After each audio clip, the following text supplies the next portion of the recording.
Hi friends, welcome back to my channel. ఇంటింటి కథ. రచించిన వారు డి కామేశ్వరి. 10 రోజులు గడిచాక లాయరు అందరి సమక్షంలో వీలునామా చదివి వినిపించాడు.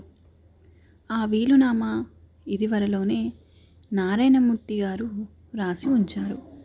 చదవకముందే కూతురి కాక మరెవరికి ఇస్తారు అని అందరూ అనుకున్నదే.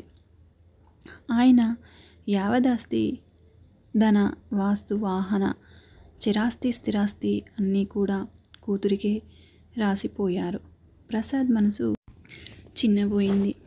ఆయనకి కూతురి మనస్తత్వం తెలిసి, తనెంత నీచంగా చూస్తుందో తెలిసి, తనకంటూ ఏదీ ఇవ్వకుండా భార్య దయా ధర్మం మీదే బ్రతికేటట్టు చేసిన ఆయనని క్షమించలేకపోయాడు.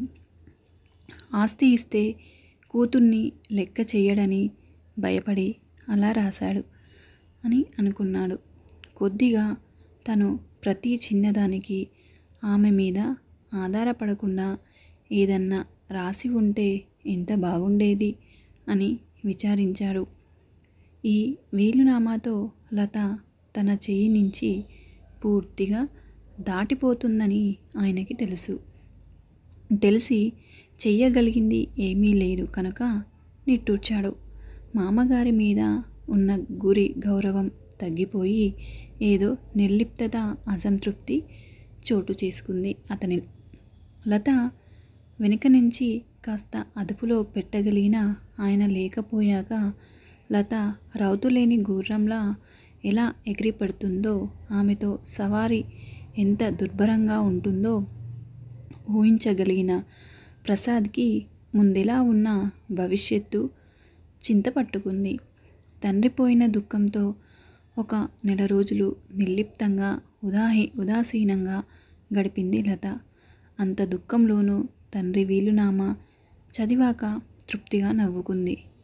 వీలునామా లాయరు చదివి వినిపిస్తుంటే ప్రసాద్ మొహం ఎలా మాడిపోయిందో చూశాక ఏదో తృప్తి కలిగింది. ఇంకెక్కడికి వెళ్తావు నా చేతిలోంచి అనుకుంది గర్వంగా. తండ్రి పోయిన నెల రోజుల నుంచి తన అసలు నిజస్వరూపం, తన ప్రతాపం చూపించడం ఆరంభించింది. నౌకర్లను హడలగొట్టేసింది. ప్రతి నయా పైసాకి లెక్కలు అడిగేది. ఇంతింత వండాలని దెబ్బలాడేది. ఇన్ని పాలెందుకు, ఇన్ని కూరలెందుకు, నా డబ్బంతా నాశనం చేస్తున్నారు అని తిట్టిపోసేది.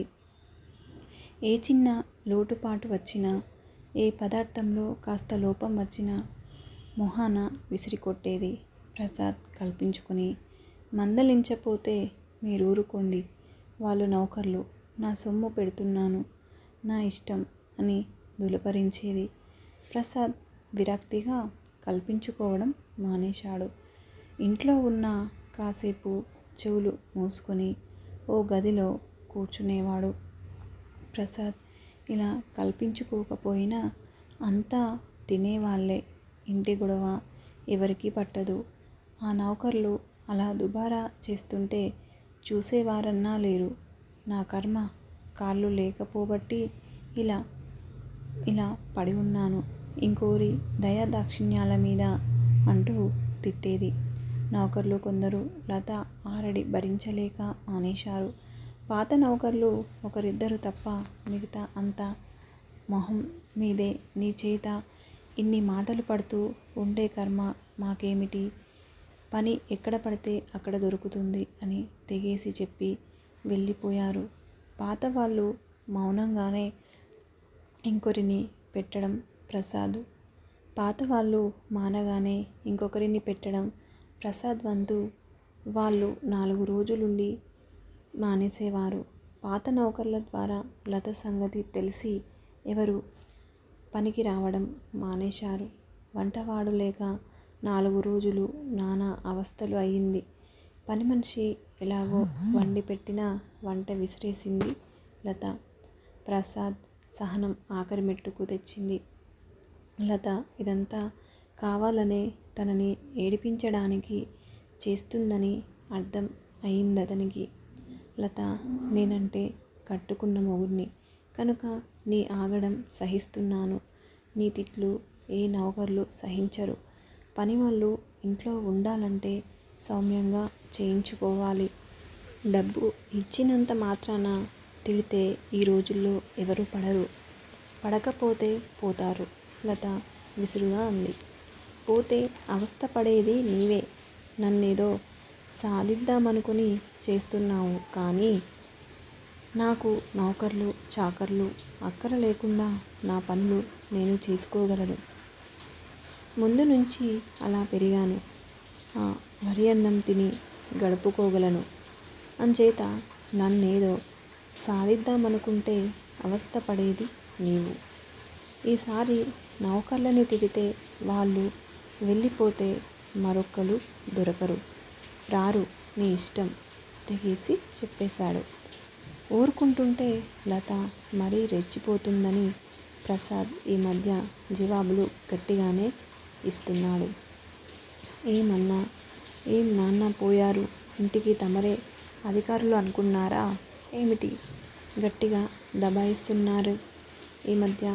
ఒకరోజు ప్రసాద్ ఏదో అంటే వ్యంగ్యంగా ఎత్తి పొడిచింది లత.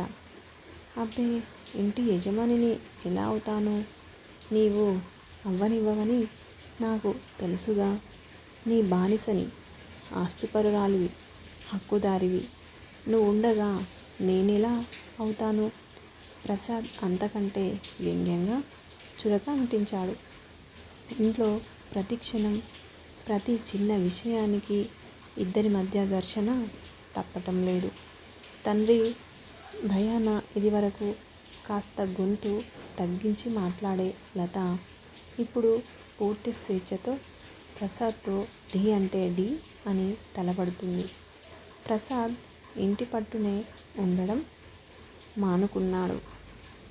ఉదయం 8 వెళ్ళి రాత్రి 10 వరకు తిరిగి వస్తాడు.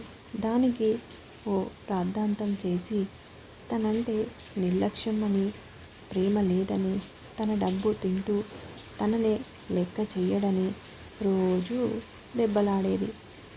ఆఖరికి ప్రసాద్ ఆమె ఏమన్నా చెవిటివాడిలా జవాబు చెప్పకుండా మౌనంగా ఉండే సహనం అలవర్చుకున్నాడు.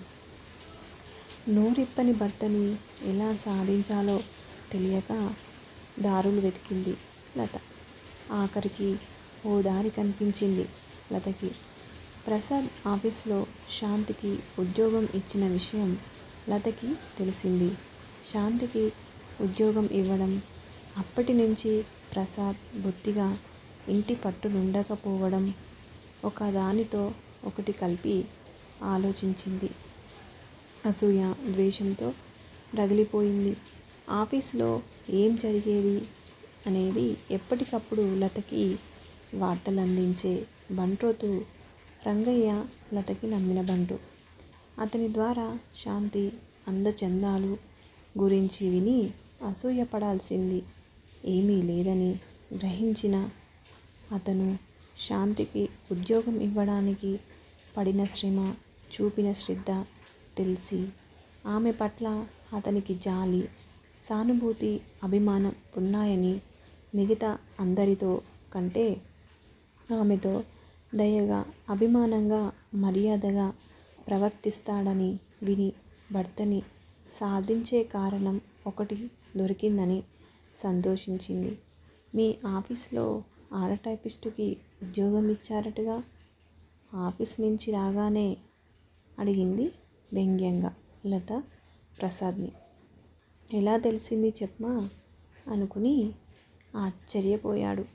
అయినా పైకి అది తెలియనీయకుండా అన్నాడు నిర్లిప్తంగా. రాత్రింబవళ్ళు ఆఫీసుకెళ్ళి ఎందుకు కూర్చుంటున్నారో ఇప్పుడు అర్థమయ్యింది అంటూ హేళనగా కసిగా అంది లత. ప్రసాద్ మొహం ఎర్రబడింది. వక్రబుద్ధి అంతకంటే ఎక్కువగా ఆలోచించదని నాకు తెలుసు. అనవసరంగా ఆ అమ్మాయి నీ దృష్టి పడనీయకు. అనవసరంగా ఆ అమ్మాయి మీద నీ దృష్టి పడనీయకు. నన్ను ఎన్ని మాటలన్నా సహిస్తున్నాను నిన్ను కట్టుకున్న పాపానికి, కానీ ఆ అమ్మాయిని ఇందులో కలపకు అంటూ కఠినంగా అన్నాడు. Thank you for watching. ఈ వీడియో మీకు నచ్చినట్లయితే లైక్ చేయండి, షేర్ చేయండి, కామెంట్ సెక్షన్లో కామెంట్ చేయండి.